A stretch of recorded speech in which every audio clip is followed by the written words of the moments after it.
Halo, assalamualaikum teman-teman. Berjumpa lagi dengan saya, Ibu Rida. Kalau tempo hari saya sudah memberikan materi pada pertemuan pertama ya untuk MK perpajakan.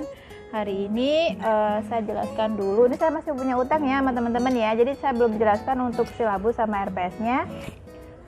Baik, untuk perpajakan 3 SPE, 3 SKS, teman-teman juga bisa upload atau download ya, maksud saya download di e-learning atau Spada ya, sudah saya sediakan di situ, teman-teman bisa ngedownload. Cuman mungkin gini, kalau teman-teman sudah dapat di download kemudian teman-teman nggak begitu paham kan susah ya, makanya saya coba berikan penjelasan.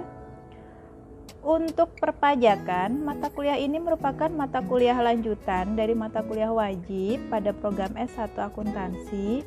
Selama mengikuti mata kuliah ini, mahasiswa diharapkan mampu mengetahui, memahami, dan menguasai perpajakan yang ada di Indonesia, yang meliputi pengatur perpajakan, ketentuan umum dan tata cara perpajakan atau KUHP, penagihan pajak dengan surat paksa, ada PPh, ada PPNBM, ada biaya materai, kemudian PBB, ada BPHTB.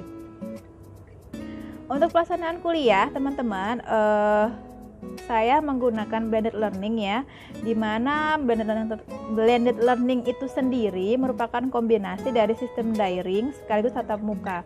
Cuman bukan tatap muka yang kita kayak di kelas gitu ya, face to face, tidak, tapi tatap muka di sini adalah melalui video conference. Baik, untuk bentuknya terbagi menjadi sinkronus sama asinkronus. Kalau untuk sinkronus kita bisa pakai Google Meet, bisa pakai Zoom, bisa pakai Google Classroom dan sejenisnya. Kemudian kalau untuk asinkronus, teman-teman bisa melalui video ya, video yang dosen pengampu publish, bisa via YouTube, bisa lewat Google Classroom dan sejenisnya. Ini saya nggak pakai metode yang aneh-aneh, yang sudah umum atau yang biasa saja, supaya kita nggak pusing-pusing mikirin aplikasi ya kan, kita kan tujuannya belajar, tidak mikirin aplikasi. Takutnya kalau teman-teman mikirin aplikasi ini, aplikasi baru itu, yang anak nggak jadi belajar begitu. Oke.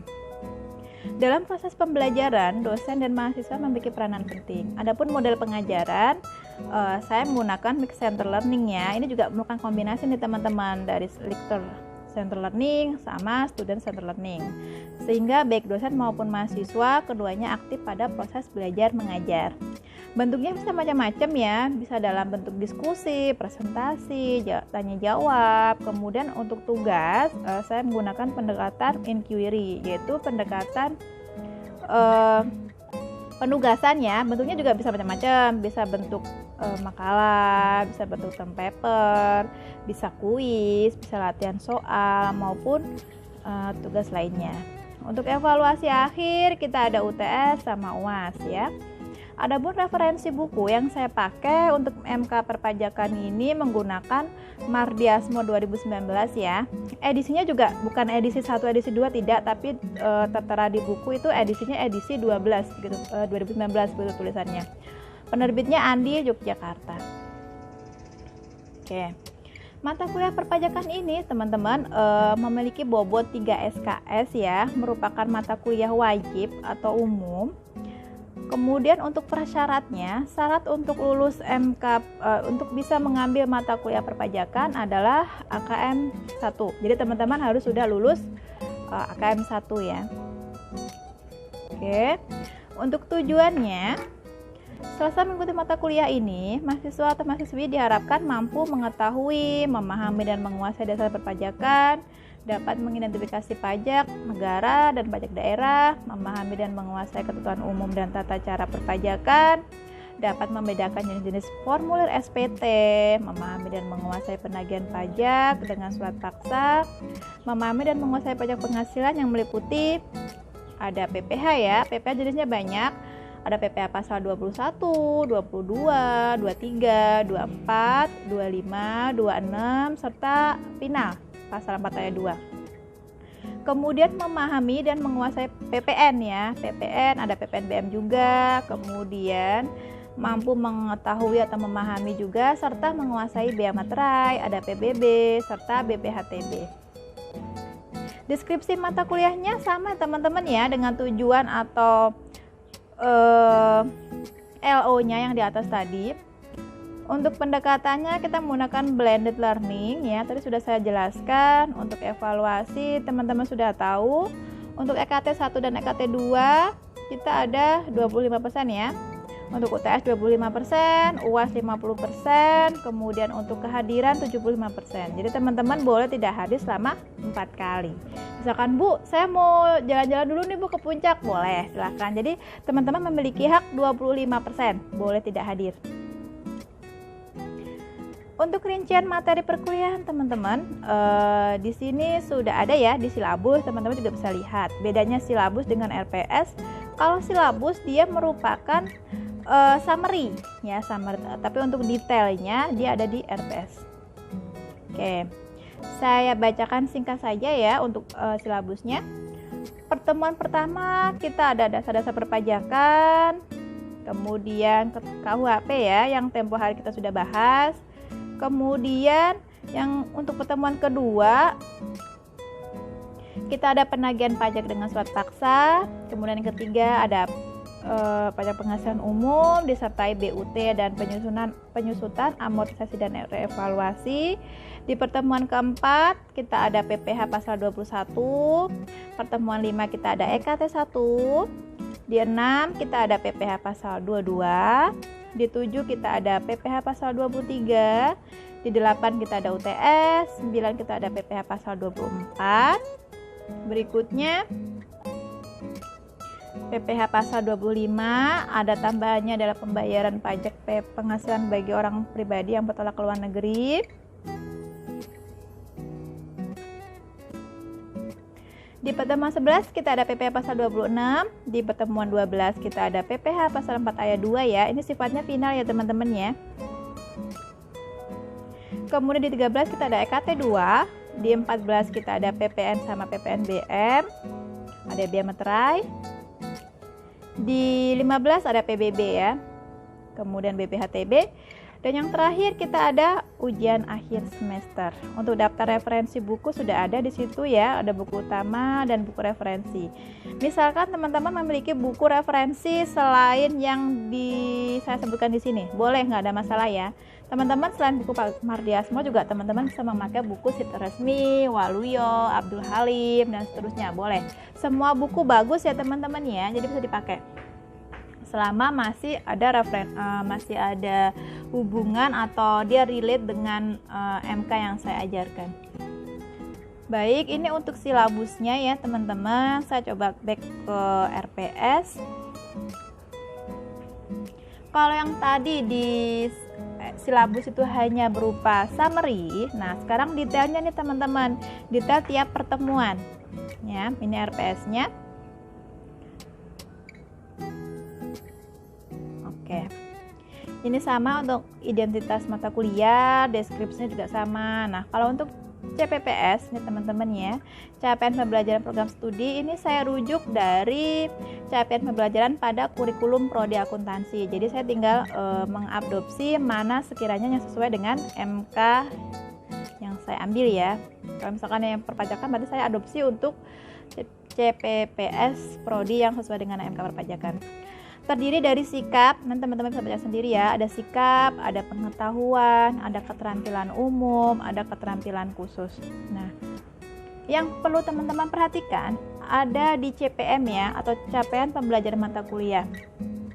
Tujuannya apa sih Bu? Kita belajar pajak ya, perpajakan. Nah, ini teman-teman.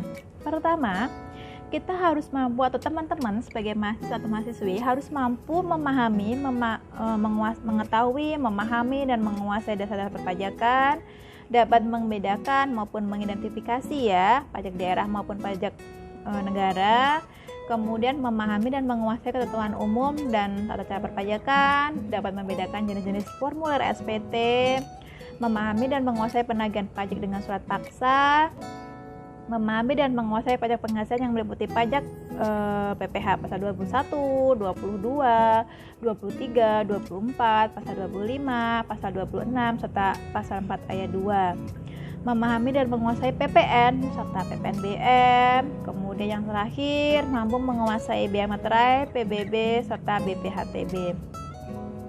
Nah, ini loh teman-teman deskripsi rencana pembelajarannya ya. Teman-teman pasti sudah baca, cuman mungkin takutnya ada yang masih bingung. Nah, teman-teman bisa melihat untuk sub CPNK atau indikator pembelajaran ada pada kolom kedua ya. Ada kolom kedua. Bahan kajian atau materi aja di kolom berikutnya ya. Kalau yang tempo hari kita sudah bahas dasar-dasar perpajakan sama KUHP ya. Berikut sub pokok bahasanya di situ juga sudah ada dan sama ya teman-teman ya. Nah, untuk kolom keempat ada pendekatan atau metode pembelajaran. Nah, teman-teman, ini yang perlu diperhatikan. Setiap teman-teman mau masuk perkuliahan saya di tiap sesi pertemuan, teman-teman harap perhatikan ini ya. Kalau belum mungkin dibuat Excel ya, dibuat rekapan sendiri kalau mau mudah biar nggak lupa. Karena metode tiap pembelajaran yang kita pakai beda-beda tiap hari, tiap pertemuannya ya, tiap per minggunya beda-beda. Contoh, di pertemuan pertama di situ ada keterangan sinkronus sama asinkronus. Nah, bedanya apa Bu? Sinkronus sama asinkronus. Kalau untuk sinkronus itu kan sinkron ya teman-teman ya. Jadi artinya dia harus real time. Ya kuliah hari itu jam segitu ya teman-teman mengikuti harus kuliah di hari itu jam segitu. Responnya juga di hari itu. Tapi kalau asinkronus berarti kebalikannya ya. Teman-teman nggak harus jam tersebut di hari tersebut. Contoh misalkan kalau asinkronus via video misalkan. Nanti saya jelaskan di sesi berikutnya yang cuma ada sinkronus ya, biar nggak bingung. Oke, untuk kolom berikutnya ada pengalaman belajar mahasiswa. Ini adalah outputnya teman-teman ya.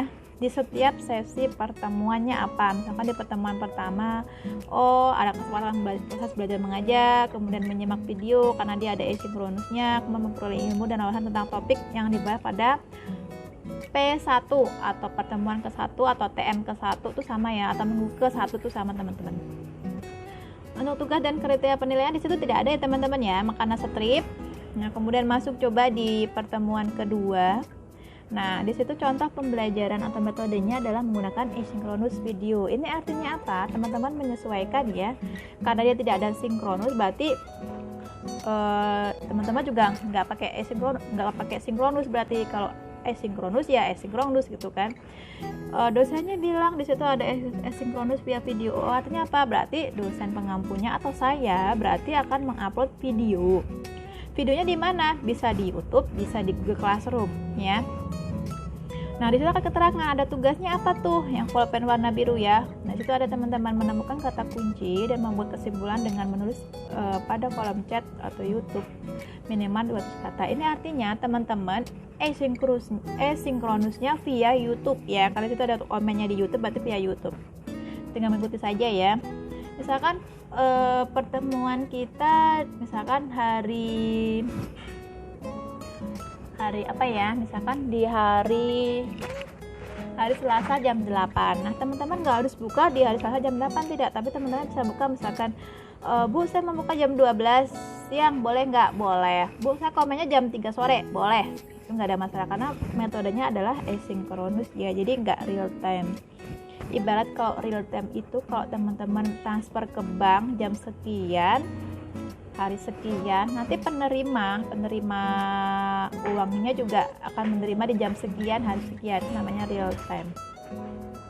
Kemudian di pertemuan ketiga, nah di situ ada sinkronus cuman via Gmeet atau Zoom, berarti artinya sinkronus saja teman-teman di situ ya. Ini ada tugas PPT, berarti ini ada tugas membuat makalah dan PPT, ini artinya tugas kelompok. Nanti teman-teman membentuk kelompok ya, yang kemarin tempo hari sudah dibuat kelompok sama Mas Yudiko selaku ketua kelas ya, sudah masuk dan teman-teman juga saya sudah kasih respon. Sekian kelompok, temanya apa saja, kemudian nanti tugasnya di presentasi hari apa aja sudah saya kasih ya waktu itu ya. Nah, begitu terus teman-teman ya. Jadi modelnya. Kemudian contoh di EKT 1, di situ apa tuh tugasnya? Coba. Oke, mengerjakan kuis ke-1 berkaitan dengan PPA pasal 21. Metodenya, dia bisa sinkronus tuh via Gmeet ya. Sorry, ini ada iklan lewat. Oke. Oh, via Gmail ada assignment. Oh, ada asynchronous juga via URL atau file. Oh, berarti ini dosennya akan mengirim link atau file dalam bentuk e-learning di Spada ya. Di Spada betulnya untuk asinkronis pakainya URL atau file. Tapi kalau ada kolaborasi nih, berarti ada sinkronus, ada asinkronus ya. Teman-teman tinggal menyesuaikan saja. Ada lagi di pertemuan ke-6, pakainya diskusi nih, forum ya. Berarti teman-teman tinggal mengikuti saja. Forumnya di mana? Di Spada, tinggal diikutin saja. Dan seterusnya ya teman-teman ya. Oke, mungkin itu yang perlu saya jelaskan. Kalau yang lainnya sih sama ya untuk isi-isinya. Oke, mungkin kalau misalkan teman-teman ada pertanyaan, teman-teman bisa tulis di kolom chat yang ada di YouTube saya ya, di channel Rida Sang Juara. Oke, ini sama untuk daftar rujukan ya teman-teman ya, referensinya sama yang di silabus. Oke, nah di lampiran ini ada deskripsi atau detail dari tiap tugas individual maupun tugas kelompok. Untuk tugas individual di situ ada kuis 1 dan kuis 2 sesuai dengan pokok pembahasannya sudah ada ya. Oke, sudah ada keterangannya di situ. Sudah ada. Kemudian untuk tugas kelompok, nah teman-teman membentuk 7 kelompok saja, nggak usah banyak-banyak ya. Oke, itu saja. Nah, kalau untuk tugas kelompok teman-teman ya, ada makalah sama PPT, nanti ada Bu, uploadnya di mana Bu? Di situ sudah saya berikan ya via segmen Spada ya teman-teman. Oke, itu saja dari saya ya. Sekali lagi kalau misalkan teman-teman masih ada yang bingung, silahkan tulis list pertanyaannya pada kolom chat yang ada di channel YouTube saya Rida Sang Juara. Cukup ya untuk paparan silabus sama RPS-nya. Semoga bermanfaat. Teman-teman tetap selalu sehat ya, jaga terus kesehatan, patuhi protokol kesehatannya, tetap pakai masker, jaga jarak, jangan lupa cuci tangan.